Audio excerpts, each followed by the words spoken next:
everyone that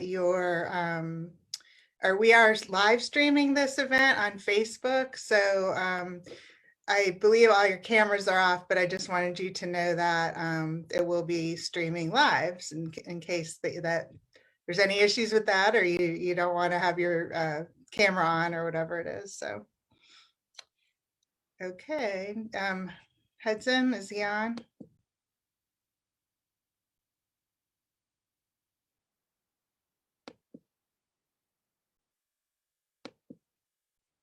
Yes, Representative Hawkins, it looks like you were able to join us, and I've just promoted you to a panelist, so you should be able to start your video. Okay, there he is. All right, welcome. All right, we'll go ahead and get started.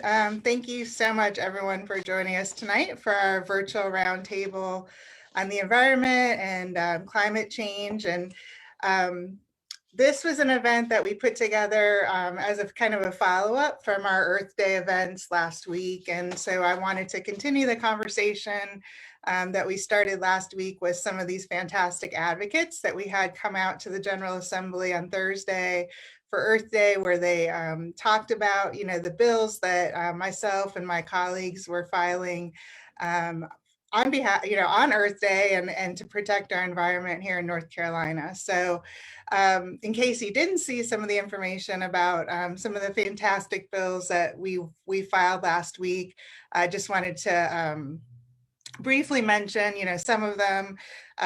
We filed about 6 bills, a slate of bills around the environment. One was around protecting our state's air quality. Another one was protecting our rivers and streams. Another one was to reinstate the solar tax credit here in North Carolina. There was another one around composting and agriculture, which was kind of an innovative idea that one of our Western representatives filed. We also filed bills around clean energy grants and innovation research funds to incentivize small businesses and nonprofits to grow the clean energy market here in North Carolina. I know that the environment for me is something that my constituents talk a lot about when I'm out in the community. I know it's one of the top issues that the families that live in my district are concerned about. And so it's something that I've really tried to focus on as well. As a mom of 3 young children, of course, I worry about the environment and the state that we're going to leave for them. And so I'm lucky to be in a position where I can work on policy along with the great advocates that are here with us tonight and work on things that are going to leave a better state, a better North Carolina for them as we go forward. And that's Representative Hawkins' slogan, so I had to put that one in there. So we're all working for a better North Carolina, and I'm honored to have my 2 colleagues with me tonight who are going to be more of the masters of ceremonies, but I just wanted to say a quick hello and welcome. And I will turn it over to, I can't remember who I'm turning it over to, Representative Hawkins or Representative Hurtado? Yep. No, I think I'm passing on to Ricky, but all I can't say enough about the veracity and the passion that Julie has for all the work that she does, but the way that she stepped up to put forth what looks like legislation that will guide the future of North Carolina in the environmental space. She is not only passionate here, but she's also our environmental lead for the National Caucus of Environmental Legislators. And so she's all in, and so glad to have her as my colleague in this fight. And she's exactly right. We all must work for a better North Carolina. And so, for me, as a former environmental science teacher, a dad, a legislator, and a citizen of this nation, I want to leave a cleaner and greener and more sustainable world for our children. Because as she said, we all deserve the basics. Clean air and clean water to drink in an environment without pollutants and actors that don't share our values. We know exactly who they are. And so climate change can impact our air quality, and conversely, air quality can impact climate change. We know that emissions of pollutants into the air can result in changes to our climate. And solving these problems are simple and can happen in many ways. But one thing that we have to know for sure is that by addressing pollutants in our waterways and banning PFAS and requiring polluters to pay, those are concrete steps that we can take to make sure that our environment is exactly what we want to leave for future generations. Setting clean drinking water standards, Julie. Who can argue with that? And so thank you for your leadership on that. And I also and have filed bills related to reducing food waste, making sure that we take part in organic recycling. We want to make sure that that food gets to people who need it, but it doesn't have to end up in landfills. So much of the food that gets wasted ends up there, and that, of course, has impacts on climate change. And then, of course, lastly, banning single-use plastics in North Carolina. It clogs up our waterways and is, again, a pollutant that we don't need. And so I hope everyone enjoys tonight's conversation. I'm going to pass it on to the youngest member, legislative member on this panel, the rookie, Representative Ricky Hurtado. Welcome, Ricky. Thanks, Zach. I appreciate it. And thank you to Representative Von Haefen, Julie, for her leadership. I certainly want to echo Zach's comments in really being fortunate enough to be able to follow her leadership, to be able to turn Earth Day into Earth Week, and now I think we're Earth Month. Let's see if we can make it Earth Year, right? And keep charging ahead as we think about how we advocate for our environment. The reason why I'm at this table and was so enthusiastic to accept this invitation and to really be a voice on these issues throughout my campaign is that I truly believe that it's a moral imperative for our environment, for our kids, and for our families. And this is something I have felt my whole life.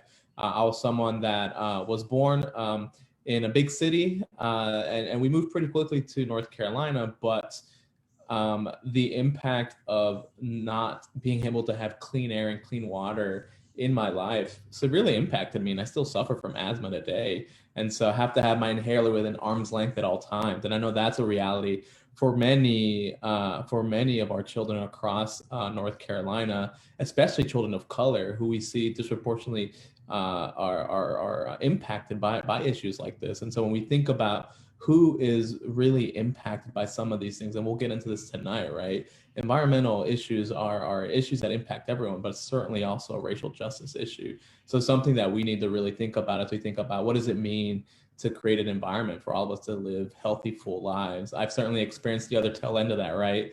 Where literally the grass is greener in North Carolina, and I could, breathe in that clean air and clean water. I want to make sure we are preserving that for future generations. And when we think about future generations too, I think about why investing in our environment is also an economic imperative. When we think about solar power, wind power, green energy, and what that means for our present and future economy, we know North Carolina is really set up to be a leader in this by already being one of the top producers of solar energy in the nation, having a coast that we know we benefit from tourism, but can also benefit from when we think about wind energy. And so we can be pioneers in this field and really be leaders, not just for the people of North Carolina, but our nation, if we enact policy that creates those environment, that environment for that type of investment. So I'm excited to push forward with fellow advocates here and legislators to continue working with folks like Zach and Julie to push this issue forward. But I want to make sure we hear about the good work that's also happening among the loud voices across our community here in North Carolina. So I want to introduce and pass the mic over to Cassie from the Sierra Club to tell a little bit more about her work. Thank you so much for that great introduction, Representative Hurtado, and for your words, Representative Von Haefen and Representative Hawkins. These are some of our climate champions at the legislature, so it's great to be on a town hall with y'all, and it's good to see so many people joining tonight. I wanted to say I grew up out next to Jordan Lake out in Chatham County here in North Carolina, and that's how I learned to love nature. And so a lot of my passion for working on the environment comes from, being blessed to grow up and get to experience the beautiful nature in North Carolina. And so I want other folks to be able to have that too. And with Sierra Club, a lot of what we do is work on addressing climate change. That's our top priority at the federal, at the state, and the local level. And there's stuff happening at all of those levels, which is great. And then sometimes there's harmful policies being proposed as well. So Hudson, I know you have a few slides for me to go along with what I'm saying. If you want to put those up, you can.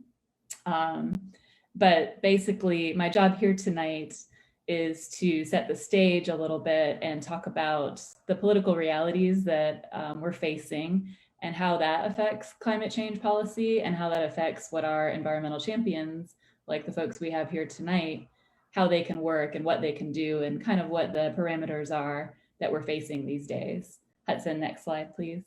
Thank you. So I thought I'd go back in time a little bit to the 2020 election, some of which was great and then some not so great, but big major change at the federal level, obviously. President Biden is set to reverse or stop many Trump environmental rollbacks. And we know that he's going to be really proactive in pushing clean energy policy and clean transportation policy, all of which are great to address climate change. But some of these things he can do immediately and already has done with executive order. Some things it's going to take potentially years to do agency rulemaking. So turning back the tide of harmful environmental policies will take a little while to do entirely, but at the same time, we know that he's pushing forward big federal changes. So that's good. At the state level, the elections in 2020 kind of left us at status quo. There were changes at the General Assembly, but we have the same leadership in charge that have been for nearly a decade now. And so the same balance of power as the previous couple years, the leadership can still decide what bills move forward and which ones don't, but the minority can still sustain a gubernatorial veto. So that means that while the minority might not be able to put forward a lot of big, broad policy without bipartisan agreement, it does mean that the governor can stop harmful proposals and that the legislature can usually uphold his veto and has done so far. Governor Cooper, as we know, has been strong on the environment. So for the environment, it was good that he won in 2020 and he retains his veto power. So he has used that to stop harmful environmental legislation, and he could do that again. At the Attorney General's office, we have a strong Attorney General on the environment, Josh Stein. He's the ultimate enforcer of the environmental laws that we have on the books in the state. And so far, we've seen him be really strong on holding polluters accountable. So that's good for climate policy because we gotta enforce the laws that we have on the books. And then the North Carolina Supreme Court, the status there is essentially the same with same balance there. And they're the final arbiter of state environmental laws. So they're the final decision makers on what's legal and what's not. And that can be really important for the environment. Next slide, Hudson. North Carolina, folks may or may not know, historically has been a leader in the Southeast on clean energy and environmental policy. That leadership role may be fading a little bit recently, but historically we passed really strong air quality laws. We passed a renewable energy portfolio standard first in the Southeast. And in recent years, there has been some expansion of clean energy programs, but we do risk losing our status of leader in solar to other states that are stepping up their clean energy policies while ours are a little bit stagnant. Next slide. So a little bit more on one of our climate policies that has helped North Carolina become a leader in the Southeast, our renewable energy portfolio standard. That was passed in 2007 with bipartisan support. You can see the vote numbers on this slide. It was nearly unanimous. But that goal of 12.5% of energy needs from renewables has basically been met. And so now the question is, do we increase that? Do we move forward with some other kind of clean energy policy, like a clean energy standard? We're now kind of slipping in our leadership role with a lot of states having higher renewable energy portfolio standards, like California, Illinois, Nevada. Those are just a couple examples. There's a lot more. Sierra Club would support vastly increasing it up to 70% in line with Governor Cooper's Clean Energy Plan goal. And on that note, next slide, yeah. Governor Cooper has been a leader on the environment, and he did his Executive Order 80, which set out greenhouse gas reductions statewide. And part of that is this Clean Energy Plan, which you can look up online and read. And it has many, many policy options that the state could put forward, some that the executive branch can do and some that the legislature would have to do. So the question is there the political will for the legislature to do that? And we may see something this year, but we haven't seen it yet. Next slide. So the last slide I have is some examples of meaningful climate policies that the legislature could pass. And, some of these ideas have been put forward before by Democrats, by Republicans, but we haven't seen them pass. A clean energy standard would be a big one.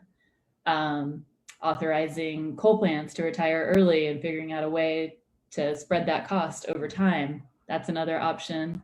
And then expanding the programs that we have that may not be working that well, like community solar would be great. Representative Von Haefen already talked about bringing back the solar tax credit.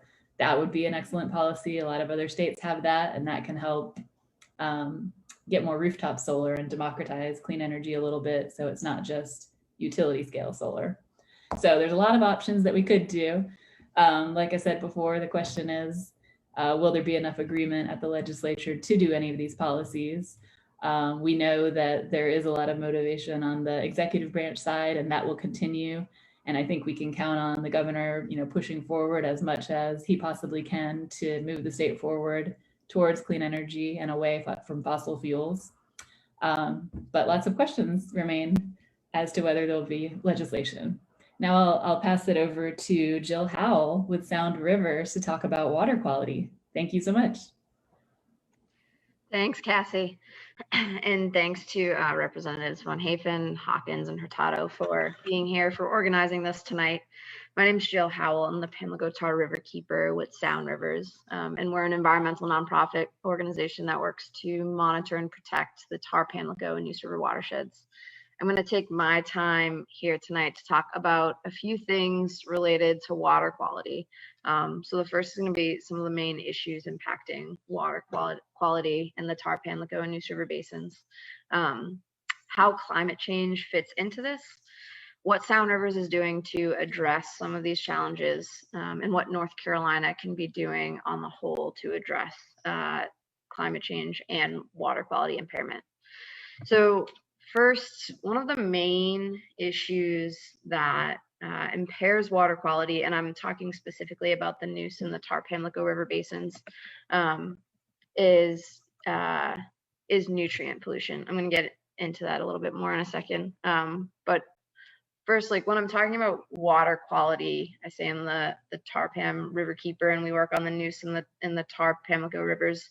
But it's not just the main stems, it's also all of the creeks and smaller streams and wetlands, as well as the land area within these watersheds. And these two basins combined make up about 23% of the land area in North Carolina. Sound Rivers as an organization is turning 40 this year. So we've been doing kind of a look back over the past 4 decades at how things have changed in terms of the basin and water quality and some of the issues that affect us here. And if we're looking back into the late 80s, early 90s, during the first years when the former Sound Rivers, the Neuse River Foundation, the Pamlico Tar River Foundation were operating, nutrient pollution back then was a huge problem, causing widespread fish kills, really impairing the rivers at really significant levels. In 1989, the Pamlico River was declared commercially dead by the Department of Marine Fisheries. Around this time, regulations were put in place, nutrient management strategies were enacted, and things have really improved. If we're looking to where we're at today, we're not where we were back 4 decades ago. However, nutrient pollution is still one of the greatest impairments to water quality throughout these two basins. And when I'm talking about nutrients, what I mean are nitrogen and phosphorus. And these two things in the right amounts are critical to life, critical to soil health, to growing food. But in excessive amounts in our waters, nutrients fuel excessive algal growth. When algal growth is in the waters at like too great amounts, it depletes all the oxygen within the water, and that's harmful to aquatic life, which requires certain amounts of oxygen to live. And we see things like fish kills that continue to happen. This past fall, both in the Pamlico and the Neuse rivers, we saw a fish kill that lasted for about 5 weeks. Fish kills shouldn't be happening ever. It's not normal to see mass fish like death events, but for something to last for that long is truly a sign that like the river in need of help and is out of balance. One of the biggest challenges with nutrient pollution in our waterways is that it's difficult to address because it's coming from many different sources. It's not just one facility or one discharge. It's a whole host of things, from stormwater runoff from more urban areas, runoff from agricultural operations, whether that's row crops or industrialized animal operations. It's from wastewater treatment plants or sanitary sewer overflows. It's all of these things that are combining to like cumulatively impact our waterways. As far as like how this relates to climate change, whether it's nutrient pollution or some other type of threat to the river, we're kind of always looking at it with a framing of climate change. Climate change is not just a water quantity problem in terms of flooding, but it's also a water quality issue. We know that climate change is fueling, hurricanes and storms, and when we see hurricanes, we see riverine flooding, so water overtopping the riverbanks and flooding surrounding areas. But we also see with climate change these more frequent, like smaller rain events where 3 or 4 inches of rain is dumped in really short amounts of time. Stormwater infrastructure isn't able to handle moving out all of this water, so we see localized flooding. And anytime there's flooding, basically anything that's on land gets washed into the river. And through sampling that we do and through sampling that our partners do, we always see elevated levels of bacteria immediately after flooding in the river and in floodwaters. So climate change is having an impact and sort of exacerbating an existing problem with nutrients and also bacteria for water quality. As far as what Sound Rivers does as basically a clean water advocacy organization, we kind of think about climate change and water quality in a few different ways. First, like for development in the floodplain, basically things that are closest to the river in floodplains are the places that are going to be flooding, and anything that's there is going to end up in the river. So, we are advocating for smarter development practices. So not further building up our floodplains and moving potentially harmful industry out of those floodplains. So when hurricanes do come through, there's not this added issue of these facilities flooding and washing whatever they have into our rivers and streams. The other piece is, like, in terms of trying to mitigate flooding, we need to be holding water or moving water. So that means, not clearing our buffers and not filling our wetlands. Riparian buffers and our wetlands, they act as not only filters of water, but also they help to hold and act as capacity for water storage. So by protecting these wetlands and these buffers and these resources, we're helping to mitigate some flooding. And I mentioned stormwater runoff.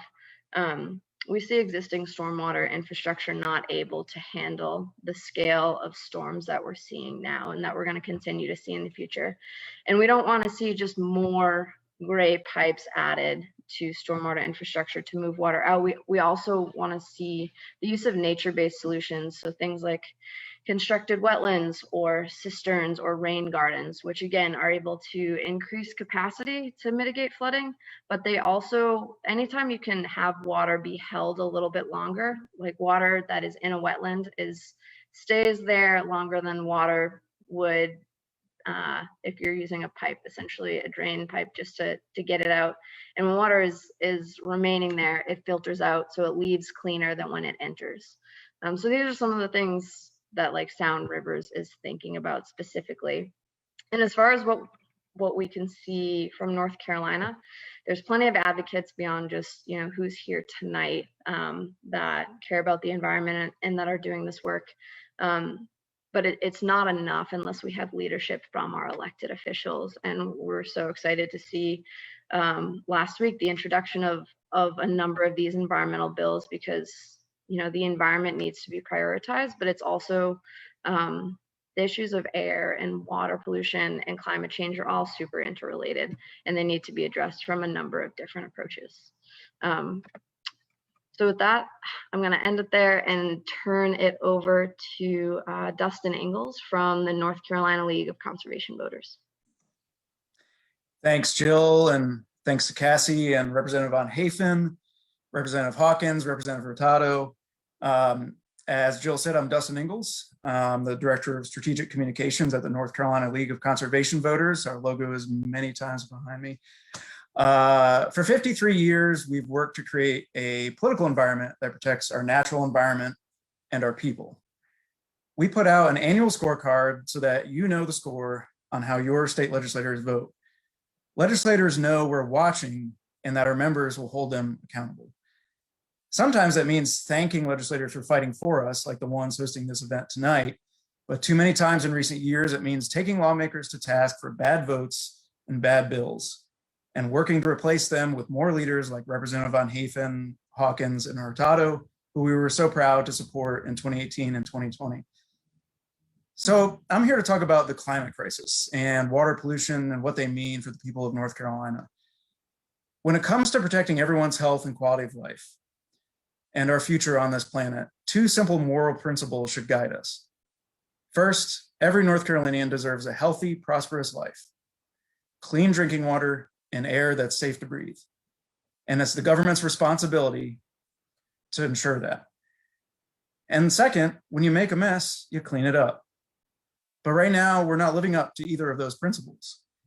I'll get to climate in a second, but first I want to talk about PFAS, or forever chemicals like Gen X, which has been plaguing southeastern North Carolina for far too long.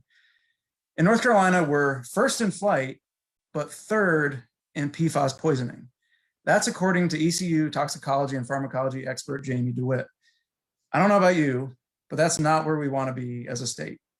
We should be first in protecting our people from pollution. House Democrats agree, and NCLCV is happy to support 6 bills that they filed last week to address PFAS pollution in our drinking water.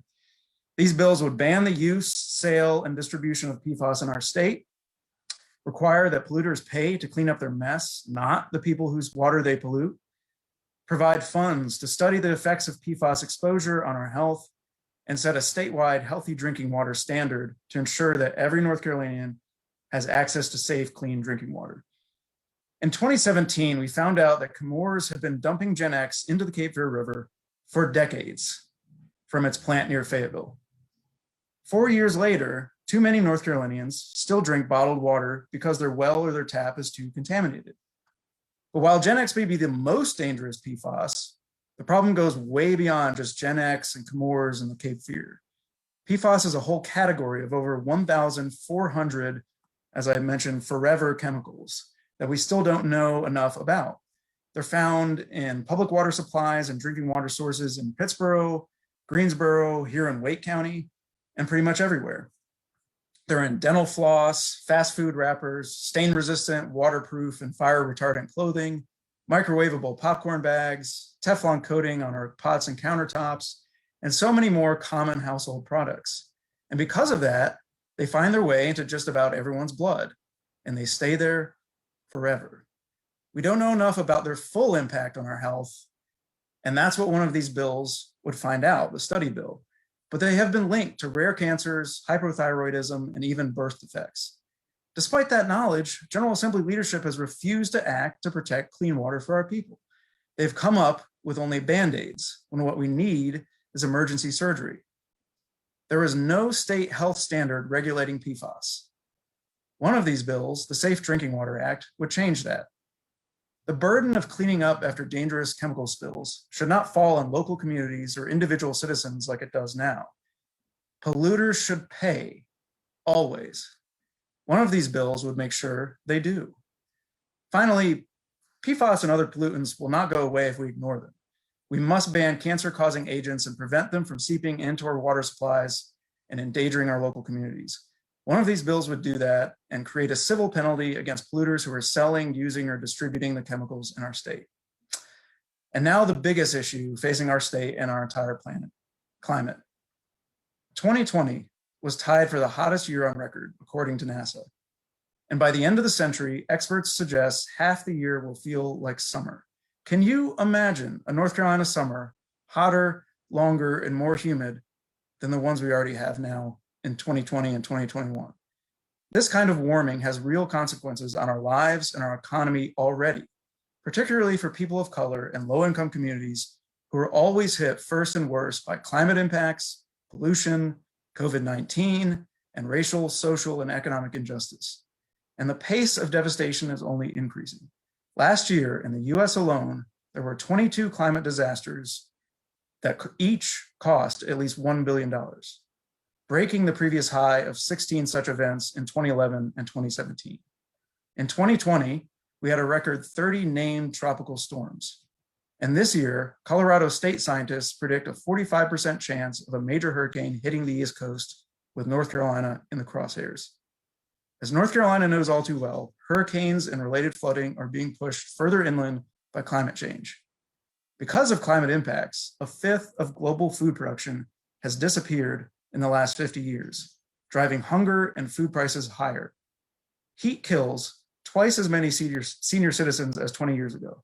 And over the next 30 years, ER visits for heat-related illness could double or triple in the Raleigh, Wilmington, and Fayetteville areas. Allergy seasons, like what we're experiencing now, really are getting longer and worse on our health, as are those pesky disease-carrying mosquitoes who thrive in warm temperatures. Pandemics, like the one we're going through now, could also get worse, as shrinking, changing animal habitats and growing human development bring bats and other disease vectors closer to human populations.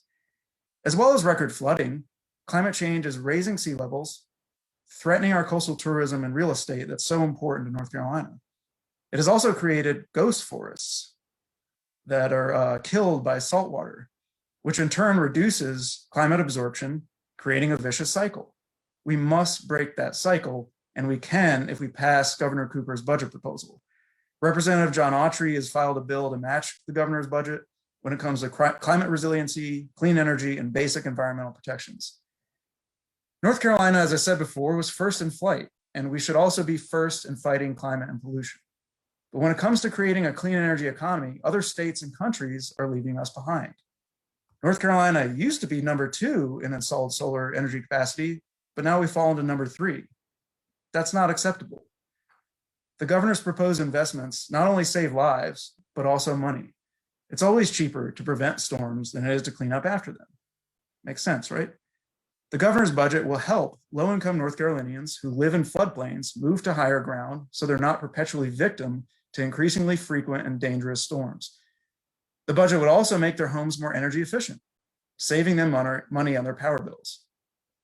And as President Biden will discuss later tonight in his address to Congress, investing in clean energy now will create the jobs that will power our economy into the future. Clean energy is the fastest growing job sector in North Carolina and nationwide, and clean energy jobs pay 25% better than the median wage.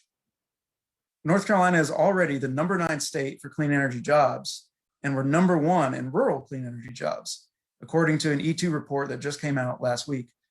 Boosting this industry will revive struggling North Carolina small towns, keep people from moving away, and provide new sources of income for farmers and other property owners. Solar will be the cheapest energy source within 10 years, per Wood Mackenzie. And as my colleague Drew Ball will talk about in a moment, offshore wind could power our entire state 4 times over, with the potential to attract major investments, making as well as installing solar and wind components. The climate crisis isn't a few decades away. It's here. Flooding and stronger hurricanes are becoming more and more common here in North Carolina and around the world. The good news is we have the power to save our way of life in this beautiful state if we act now. We have to invest in resilient infrastructure to protect our coastline and our most vulnerable communities, and the governor's budget is a major and necessary first step. Thanks to these amazing state legislators and fellow advocates who are working on these issues despite headwinds from our anti-environment legislative leaders. And thanks to all of you for tuning in tonight and sharing this event with your friends so they can learn more and get involved. Now I'll turn it over to Drew Ball, the Director of Environment, North Carolina. Hey, thanks so much, Dustin. Really appreciate it. And thank you so much for the incredible oversight.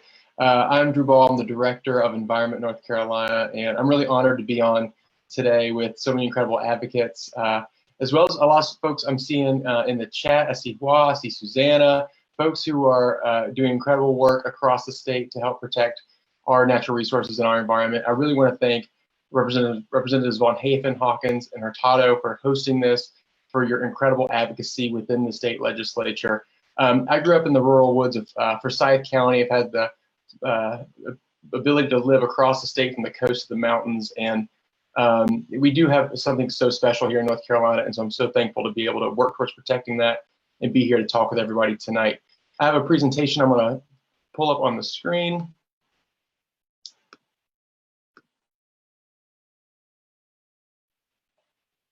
Folks should be able to see that. I see some nods. Awesome. So I'm going to go ahead and just talk a little bit about a little bit of a recap of some of the things that have been mentioned, but really talking about the path forward to seizing that clean energy future and really acting on climate here in North Carolina. As Dustin gave a really incredible recap, just to kind of emphasize some of those things, here in North Carolina, we're already seeing these impacts of the climate crisis. Hurricane Florence cost us $17 billion in damages. Hurricane activity in 2019 was 120% greater than the average season, and it included Hurricane Dorian, devastated coastal communities in North Carolina. More than 120,000 North Carolinians live in areas at risk of coastal flooding. That number is expected to grow to over 160,000 by 2050 if we don't take steps to mitigate our contribution to climate change, and in turn, the development of stronger, more devastating hurricanes. Between 2007 and 2016, North Carolina experienced 23 extreme weather events that each caused over $1 billion in economic loss. Science tells us that these impacts are only going to get worse if we don't take bold action to address climate change and limit greenhouse gas emissions. The U.S. government's own estimates point to the severity of potential climate change impacts throughout the nation through the National Climate Assessment, our own government's assessment of how bad things could get. That report is a result of research done in collaboration with several national and international science programs, and it shows that in the South and Midwest, we're the most likely to suffer the greatest impacts from future climate change, because climate change really compounds existing vulnerabilities, exacerbates existing inequities. Cities across the Southeast are going to experience more and longer heat waves. As Dustin mentioned, that timing and frequency and intensity is going to get worse. And as Dustin mentioned, our summers are already hot enough. Warming temperatures have the potential to expand mosquito habitat, disease risk, and vector-borne diseases. And sea level rise is already contributing to increased coastal flooding. Jill talked a lot about this, but increases in extreme rainfall and high tide coastal floods due to climate change will have severe impact on our coastal residents. The state has done analysis that shows wildfire activity will likely get worse. There's a number of things that we have to get in front of to protect ourselves and our environment. Infrastructure-related drinking water and wastewater treatment are also going to be compromised by climate-related events. The list goes on, but it's clearer than ever that we have to take major, immediate steps to protect ourselves, our planet, and future generations, and reduce global warming CO2 emissions. So let's look at a little bit about, let's look at where those emissions are coming from. This is nationally, total U.S. greenhouse gas emissions by economic sector in 2018. You'll see there that transportation in 2018 was the largest emitter of carbon emissions nationally. But let's look here in North Carolina. This was put out by the North Carolina Department of Environmental Quality, and it shows that here in North Carolina, electricity is the largest, the electric sector is our largest source of carbon emissions, followed by transportation. So what are we doing about it? Governor Cooper in October of 2018 signed Executive Order 80. It's the state's commitment to address climate change and transition to a clean energy economy. That was a huge achievement. And we have had a number of plans and analysis that has resulted from Executive Order 80, including the Clean Energy Plan, Climate Risk Assessment Resilience Plan. A lot of what Jill talked about is in that plan. I highly recommend everybody check these out. The Electric Vehicle Plan from the Department of Transportation, analysis on our regulatory process, and academic reports on potential paths forward, policies that can help us get out of the mess that we're currently in. Cooper's Executive Order 80 laid out a few key goals. We want to reduce electric power sector greenhouse gas emissions by 70% below our 2005 levels. by 2030 and attain carbon neutrality by 2050, which is what scientists tell us what we need to do to avert the worst impacts of climate change. We want to increase the number of registered zero-emission vehicles to at least 80,000. We want to reduce energy consumption per square foot in state-owned buildings by at least 40% from fiscal year 2002 to 2003 levels. We want to foster long-term energy affordability and price stability for North Carolina across the state and for businesses by modernizing regulatory and planning processes. And we want to accelerate clean energy innovation, development, and deployment to create economic opportunities for both rural and urban areas of the state. So here in North Carolina, as folks have noted, we are in a unique position. We are well positioned here in North Carolina. We consistently fight for that second, third slot on solar energy capacity. These are the solar panels that actually power the Cape Point Lighthouse. I took that picture a few weeks ago. I'm also have up on here, Environment North Carolina put out Renewables on the Rise, a report that we regularly put out to document the incredible growth of clean energy across the nation and rank states in that competition. And we're also a top state for electric vehicle adoption, which we know is a key piece to overcoming the climate crisis.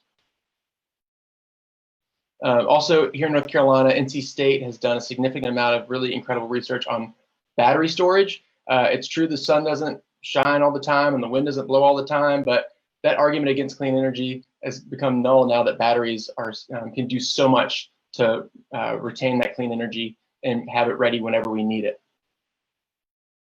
So one piece in particular, offshore wind, I want to highlight. I pulled this information from a report that we recently put out called Offshore Wind Energy for America. Here we have 2019 US electricity usage and the potential for the US offshore wind potential. You can see it's about double. We could power the entire United States just with wind energy potential. And then if you look at 2050, even if we moved all of our vehicles to full electrification, electrified our buildings, wind energy nationally could meet almost all of that demand. So let's drill down just a little bit and look at regionally and here in North Carolina. Here we have 2019 electricity usage in the Atlantic, Pacific, Gulf of Mexico, Great Lakes, and just the wind energy off of the Atlantic coast. Look at that, incredible potential. We have the ability to help our nation meet the clean energy demand that we need to put onto the grid to power a clean energy future. And here in North Carolina, it's really, really impressive. We have some of the best offshore wind energy potential in the nation. And so we've had a lot of really exciting developments that make offshore wind a potential reality. A few things here. President Biden has put forward an incredibly ambitious plan to help jumpstart wind energy across the country. We stand to gain a lot from that. Governor Cooper has joined a bipartisan agreement called the Smart Power Agreement with the governors of Maryland and Virginia to help spur innovation and work together to harness clean wind energy off of our coasts. This report here on the bottom right is a report that North Carolina put forward. We had a number of bids to do this study. It's a wind energy supply chain study, which shows that North Carolina could stand to gain billions and really move a lot of clean energy jobs forward. And here's a tweet from Congresswoman Deborah Ross. She just recently worked with Representative David Browser. This is a bipartisan effort working with the North Carolina delegation, urging the Bureau of Ocean Energy Management to quickly release these areas off of our coast and create new areas that we can seize the wind potential off of our coast. So we have a lot of incredible momentum moving forward that could bring wind energy onto the grid in a matter of years. And then I want to talk a little bit more about the path forward. I'm looking specifically at the A1 report that came out of the Executive Order 80 process. This is an academic report done by Duke and UNC with Department of Environmental Quality, working with these academics to look and see what policies do we need to move us to a clean energy future. One key thing that they found is that ideally we're going to have what they called push and pull policies working together. That shows to be some of the most effective ways to kind of get that clean energy future moving and also reduce our climate emissions. So they mean push dirty CO2 carbon emissions away, but also pulling in clean energy. And so there's a couple policies here. If we look at what those energy policies could be to help pull clean energy onto the grid, you know, we were, as Cassie mentioned, a leader in the country when North Carolina passed our renewable energy portfolio standard. And if you look around the country, lots of states are passing legislation that are going to help pull clean energy onto the grid, whether that be renewable energy portfolio standards, clean energy standards. You can see here with also lots of states that are just committed to moving to 100% clean energy. And here in North Carolina, we have an opportunity right now before the Environmental Management Commission to join the Regional Greenhouse Gas Initiative, and also known as RGGI. 11 states currently participate in that. North Carolina could be the next. This would be one of those push policies. It's a bipartisan market-based cooperative program between 11 East Coast states to reduce greenhouse gas emissions. It's a proven program. It's already working. Together, the RGGI states set an enforceable regional limit on the amount of carbon pollution that power plants are allowed to emit. The program then sells pollution permits up to the limit through transparent quarterly auctions. And the design requires large fossil fuel plants to buy pollution permits. Then the number of permits is lowered each year so that the region power plants contribute progressively fewer emissions to global warming. So you can kind of see here, this is a really great chart from Jessica Rousseau at NRDC, how that can kind of work. And we're seeing it work across the country. That the money that this program raises goes into cutting pollution. It goes into investing in the health of our communities. It can be invested in jobs through weatherization programs, and it can be used for direct bill assistance to help communities that are struggling with their energy bills. So there's a lot of really incredible ways that the RGGI model can help reduce carbon emissions and support communities across our state. But all that's to say is that we are going to set the path forward. We are going to be the ones who hasten this transition to clean energy and reduce our carbon emissions. It's going to take lawmakers like our lawmakers who have put this together tonight, championing these bills in the legislature, crafting smart legislation, also working with the governor to move forward smart clean energy policies like RGGI, and also supporting and defending those policies in the legislature. Also working with businesses. Businesses have a big part to play. But I think most folks have heard that Apple is going to be opening a huge campus just outside of Raleigh at the Research Triangle Park area. And Apple is committed to powering all of their campuses, all of their stores with 100% clean and renewable energy. So those are the types of businesses that we want to bring in. We have to keep in mind that all jobs aren't created equal. We want good paying jobs, ideally union jobs that can support families across the state and really help us move in a smarter direction here in North Carolina. And that begins with us, and it begins with the folks who have tuned in tonight. And we really want to thank everybody for joining in. And I'm so thankful to be part of this discussion today. And with that, I'll pass it back to the honorable elected officials who are hosting us tonight for some Q&A. Great. Well, thank you so much, Drew, Dustin, Jill, Cassie, for those really incredible presentations. I always learn something when I hear you folks talk, and so really excited that we're in this together. And like you said, showing some leadership in terms of building a vision and where North Carolina can go, right, and continue to advocate for our environment.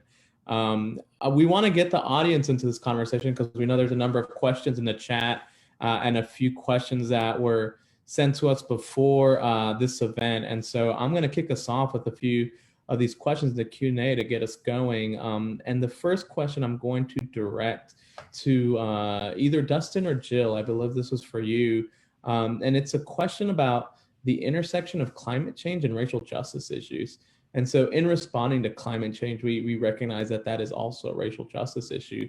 Could one of you talk to us about the intersection of those issues of climate justice and racial justice, specifically here in North Carolina, and how that shows up? Jill, do you want me to go first? Yeah, that'd be great. Go for it. So I mentioned earlier that one example of this is that a lot of times people of color find themselves living, and not just currently, but I mean for generations, in floodplains and urban heat islands. There's actually a study that's about to be done that was written about in the News and Observer earlier today that's going to take a look at urban heat islands, and that we know that a lot of times the places that used to be redlined in terms of where people could access housing, specifically people of color, coincide with these urban heat islands, and we're going to find out about that in Raleigh and Durham. And then when it comes to floodplains, there are some areas like in Robeson County and Edgecombe County that are just routinely flooded by major hurricanes and other floods, and the governor's budget would hopefully continue to fund some of these buyout programs that will help them move, because they can't. I mean, people can't afford. The rich folks who live with beachfront property, it sucks when hurricanes hit them, but they're going to be fine. It's really, people of low wealth who need our help, and they're the ones who are most often impacted by issues like climate, but also, as I said, COVID-19 and pollution. Also, siting of power plants and other polluting facilities, is they're often right next to neighborhoods that are predominantly communities of color. They have less political power to fight back against these companies and local governments who are allowing the companies to site their facilities there. And obviously that impacts their immediate air quality, but also hurts our environment, and that blows right back on them. So those are a couple of examples. I don't know if Julie, you have, I know hog waste as well as climate. I mean, hog waste is a huge environmental justice issue, and you witness a lot of that. Yeah, I think you covered it pretty good, Dustin. The only thing that I'll add is that, climate change is something that is impacting everybody, but it's not impacting everybody in the same way or equally. And I think a lot about it, I heard this statement, when the pandemic started, that, we are all, in this together, weathering this storm together. And that's similar to climate change, but while it's the same storm, we're all in pretty different boats. So some people are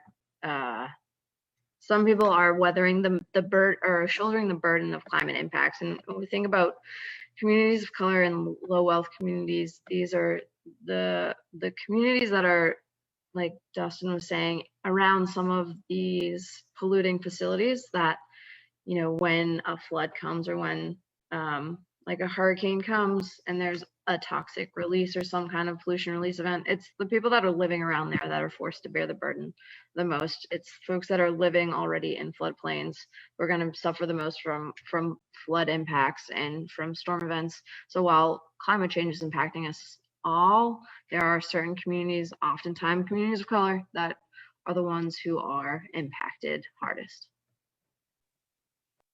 Yeah. Thank you both for those answers about environmental justice and specifically the way that it impacts people of color. Because as we know, if the pandemic was experienced as a cold for everyone else, the people of color experienced it like the flu. It was just that much worse. And that's the exact same way that the environmental impacts and climate change impact those communities. And so, Jill, I want to go back to you if I could, and you touched on a little bit of this when you were talking about waterways. And so we hear a lot about pollution in our waterways. And I know it's important to talk about stopping pollution before it happens, but could you talk about the ways our state can better restore our rivers and waterways after pollution? Because in some places we're in pretty bad shape, and so I know that we can do a lot more to do this and put them in better health, but we're so excited to have you here. And I'm super excited because I grew up in Chocowinity, Beaufort County, right where you take care of some of those waters. So we'd love to hear from you. And I'm sitting right across from Chocowinity right now in our Washington office.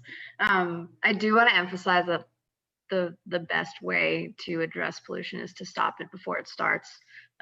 Trying to clean up after the fact, you're never going to restore to where you were before.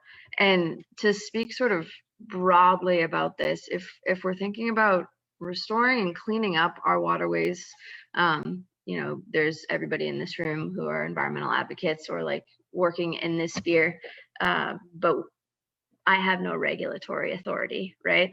We need our resource agencies, so the Department of Environmental Quality, to be funded at a level that is appropriate to, they're the ones that need to go out and assess pollution events and spills, and in terms of like delineating, sampling, how extensive it is.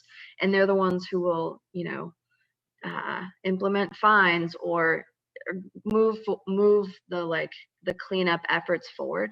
And right now they are underfunded, understaffed, and not able to do the job that they're tasked with. So that's not specific to any certain type of pollution, but a more general statement about what we need to see to address like this stuff on a broader scale. Thank you, Jill. I just want to echo Susanna's comment. Here, let's fund DEQ. I think we can all rally behind that call, right? I want to follow up here with a Jill. I had a question for you, but I'm not going to make you do 3 at a time. So I'm gonna let Drew jump into this conversation.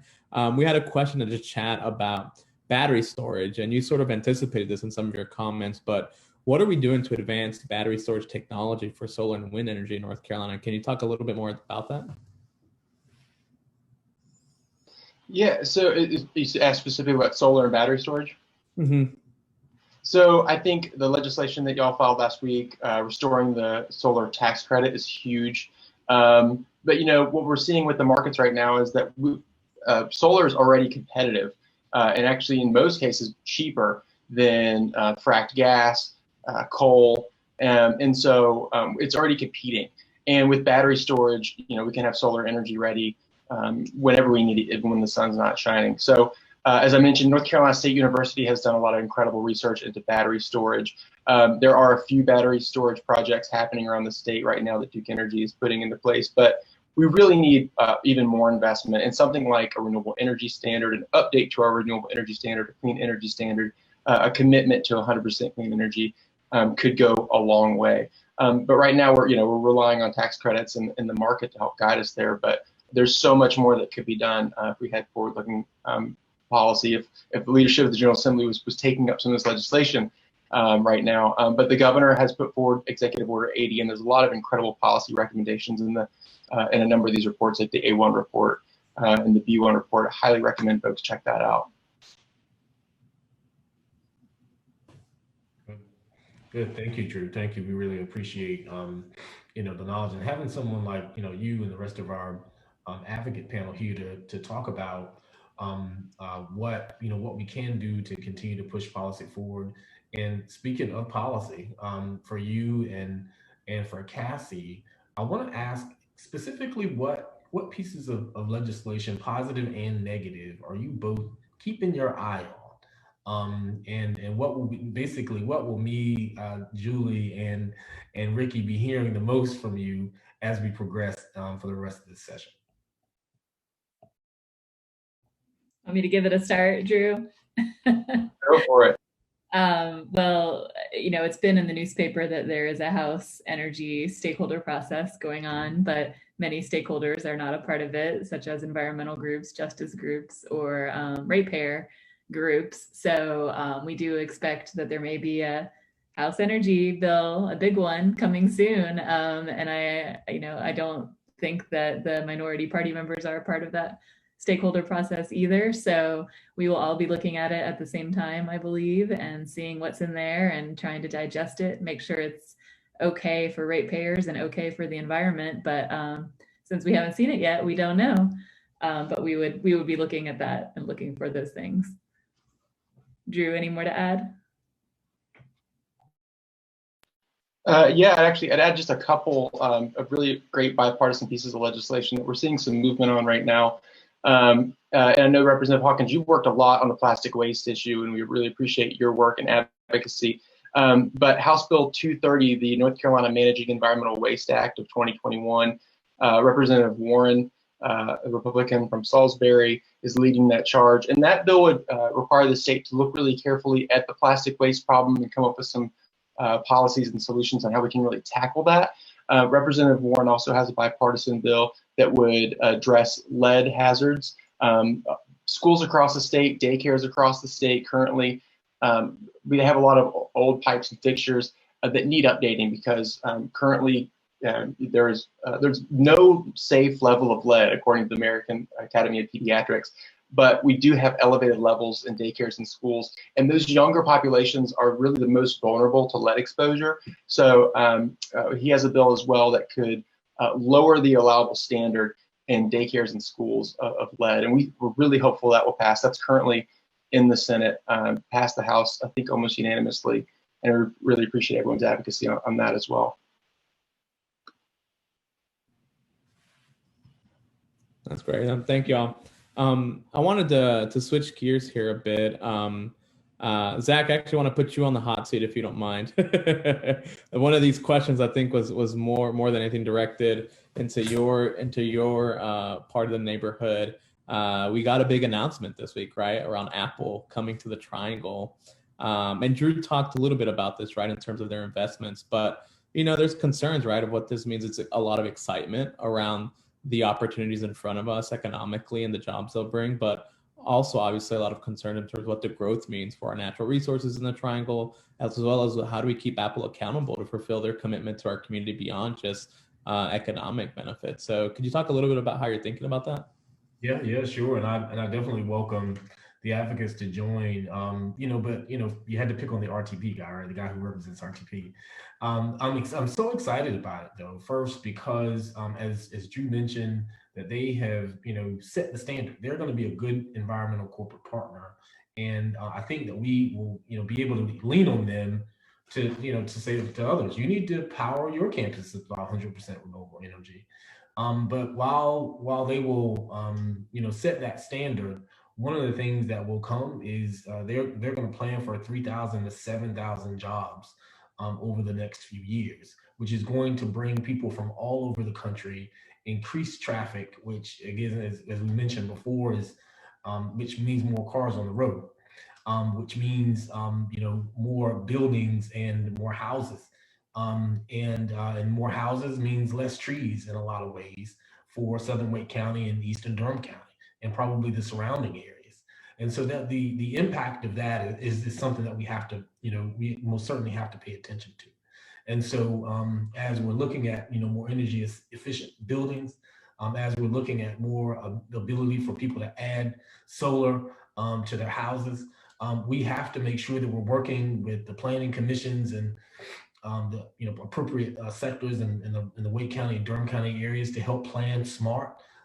We need to move forward very, very quickly on commuter rail. We missed the boat with light rail, and think about where we would have been if that light rail bill was able to move forward to get cars off the road. But I think that's probably for me one of the most important things is with this coming, working with the folks who helped bring them here to think about how we can go ahead and push forward a more aggressive plan for mass transit, for bus rapid transit, and to think about also ways that when they invest in the schools, because I think they're putting together about $100 million to invest in schools, what can they do to support environmental programs in those schools, and to make sure that again, they're using their corporate voice to legislators and local leaders to help move us forward. But I invite Drew and those to join to think about other ways. But it's going to be a really big effort. We have a lot of time because they're I think supposed to come in the next full throttle in the next 24 to 36 months. So it's a lot of time, but it takes a lot of intentionality. So that's what I'm sort of thinking off the top of my head about that. But super excited. But we know that it will impact the Triangle in ways we haven't seen since the beginning of RTP. Yeah, I would just second what you said there. The work that's been done in Durham County, Wake County, Orange County around bus rapid transit is incredible. There's been so much work there, and there's going to be a lot of funding that will hopefully funnel down because of Biden's infrastructure and jobs plan. And I've seen some folks, I believe, from Wake Up Wake County on here. an incredible group that's been really helping move that discussion and that plan forward. But there's been so much work done, and we're so close to the finish line that we really need the investments and that push to make that bus rapid transit, that regional transit plan a reality. And Hua's right, with Apple coming in, that's going to be even more important because people look forward to that commute on I-40 every day, and so we have tools at our disposal to help alleviate that. We got to jump on it and move forward. Okay, good. Thank you for that. One of the questions I want to ask, and anyone can answer this question: is there any legislation addressing low hydropower from wastewater plants that you're aware of, or that you'd like to see? This is from our chat. Okay, no. All right, Ricky, back to you.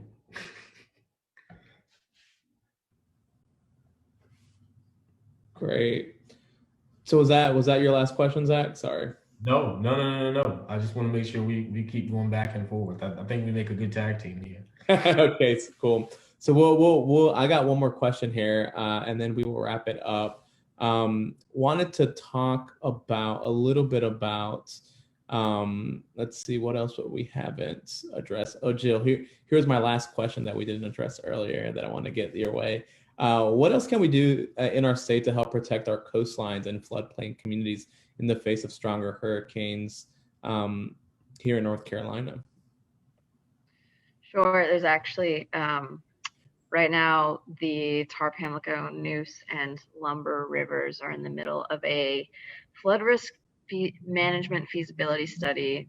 There was money allocated out of a disaster relief bill after Matthew and Florence, and the Corps is assessing potential solutions to help mitigate flooding within each of these individual river basins. So we've actually been thinking a lot about this right now. While the Corps is proposing some pretty large scale infrastructure, things like new dams, new reservoirs, upstream detention, levees, channelization. When we think about trying to mitigate flooding, addressing, this along our coastlines and coasts, we think that nature-based solutions are the way to go, not only to address like water quantity, but also, like I was mentioning before, when you're constructing wetlands or protecting wetlands or riparian buffers, those things are helping with water storage and water capacity, but also water filtration. So water ending up back in your rivers and streams and your coast is cleaner than when it started. And these types of things also have additional community benefits. So if you are foregoing development in the floodplain and instead installing greenways or stormwater parks, this is now green space for your community that in times of when there's no flooding is a resource. And when there are floods that come through, there's no damages done because there's no buildings or anybody living there. In terms of like creating or like trying to address flooding, we think trying to like mimic nature and not adding these large scale gray infrastructure projects, is sort of how we would approach it. So specifically along the coast, instead of bulkheading up, promoting living shorelines, which is good. Again, helps with flooding, but also has additional benefits for habitat and like water quality. Yeah. Good.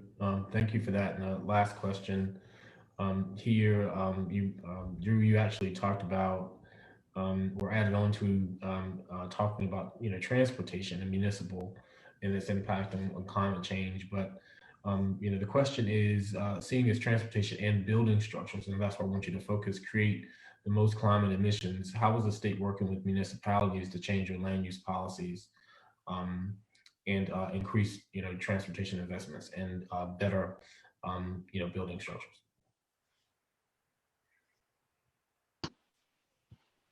So how is the state working with local governments on? That's correct. Cassie may be able to speak to that a little more than I can right now. I know that there's currently a bad bill, I think it's 220, that would preempt local governments from taking the steps they need to take to ensure we're building the buildings of the future, fully electric buildings that don't rely on dangerous, harmful fracked gas. We know that our buildings are a huge contributor to greenhouse gas emissions, and so by moving to electric buildings, as we move our electric grid to cleaner energy, is really the way we need to go to create healthier communities and reduce our climate emissions. So, Cassie, do you want to speak to that a little bit? That's a great description of that, Bill. I'll just add that, I mean, over the past decade, there has been a really bad trend to take powers away from local governments to be able to go over and above on protecting the environment and taking climate action. So North Carolina is a difficult state for local governments. That doesn't mean there's not still a lot that they can do. They can still set climate goals and clean energy goals for their municipal governments, install solar panels, you know, go all green with everything that the town is running. And then they are also really powerful voices when it comes to lobbying the legislature and lobbying Duke Energy, which is often their utility or their local utility, to make changes that they can then trickle down to the local government. Well, thank you all for answering the questions that were submitted in our chat and engaging with the public, who are very instrumental in their own way in supporting and advocating for good environmental policy across North Carolina. We encourage people to continue to advocate in your local communities, because we all have an opportunity to contribute to these important issues and push policy in the right direction. A better North Carolina, a cleaner North Carolina, a greener North Carolina starts at home. And so we want to thank you for joining us tonight. I'm going to pass it on to Representative Hurtado to give some closing remarks, and our leader for this evening, Representative Julia Von Haefen, is going to close us out. Thanks, everybody. Thanks for joining. Thanks, Zach, and thanks to all the advocates again, environmental champions, for being a part of this conversation. More importantly, to everyone in the audience that is on Facebook Live, that's here in the Zoom room with us. Sometimes the pace of change can be frustrating. I'm the first to admit that, right? We are all living that, but being a part of these conversations always gives me renewed hope and optimism to what is possible. And reminds us of what incredible assets we have in front of us, right? We have a president who doesn't just believe in climate change, but is actually acting on it, right? We have a governor who is continuing to lead the charge in what this future for North Carolina looks like. And then we have incredible champions on the ground fighting this good fight every day. And then, of course, the leadership of folks like Representative Hawkins and Julia Von Haefen that I have the privilege to learn from as we continue to fight our part of this fight in the legislature. And so deeply appreciative of your time. Let's keep this work going together. And I will certainly pass it over to Representative Von Haefen to wrap us up here tonight. Well, thank you, Zach, and Ricky did a fantastic job being our masters of ceremony, and I really appreciate all of the advocates. You guys are incredible. I always learn something whenever you guys talk. I learn something new about environmental issues every day, and I want to bring your knowledge to our constituents and to people across the state. And so thank you so much for joining us. And like Ricky said, sometimes it is frustrating. Cassie started out with kind of an overview of where we stand in North Carolina, and unfortunately our General Assembly doesn't always agree, with us on these issues, but we still keep fighting. We still keep filing these bills. We still keep talking about these issues, because that is our job. Even though we might be in the minority party right now, we have to keep talking about it or else nobody will. And so filing these bills and keeping it out into the public sphere is our biggest job right now. And so I encourage everyone on here, and I know that everyone that joined us tonight is an environmental champion, and this is a topic that's important to you. So please, contact your legislator and say, we want to see you filing bills like this, and we want to see you talking about these issues. And NCLCV mentioned, their scorecard. You could say, well, your score is terrible, so why is that? And you need to keep voting for these bills and creating that North Carolina that we want to see now and in the future. So again, thank you all for joining tonight. Please reach out to us with any questions. I know we didn't get to all the questions, but you can always reach out to any of us to follow up on any of the issues that we talked about tonight. And I'm sure all the advocates would say the same thing. So thank you all, and have a great evening. Take care.